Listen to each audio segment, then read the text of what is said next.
चला आज आपण बनवणार आहे बोंबीलच्या डोक्याची भाजी। हे बघा, हे बोंबीलचे डोके घेतले मी स्वच्छ धुवून भाजून घेऊ। बोंबीलचे डोके बी आणि शेपटी पण आहे, आपण ती फेकून देतो अशी, पण त्याची चटणी खूप छान बनते। तर आपण याला असंच भाजून घेऊया। खाली चिटकायला लागलं तर थोडंसं तेल टाकून घ्या, म्हणजे खाली चिटकणार।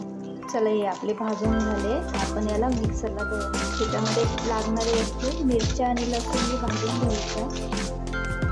चला, हे बी भाजलं गेलं आपलं, आपण काढून घेऊया। हे बघा, मिक्सरमध्ये टाकते मिरच्या, लसूण, भाजलेले बोंबीलचे डोके आणि शेपटी,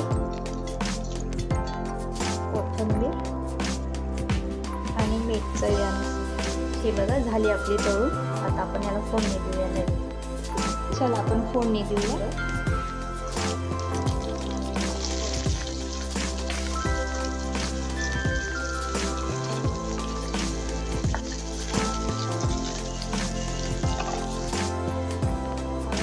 अर्धा चमचा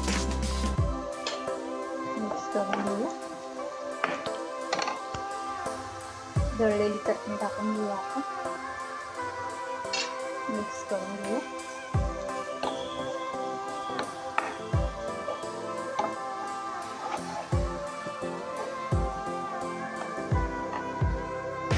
थोडीशी कोथिंबीर।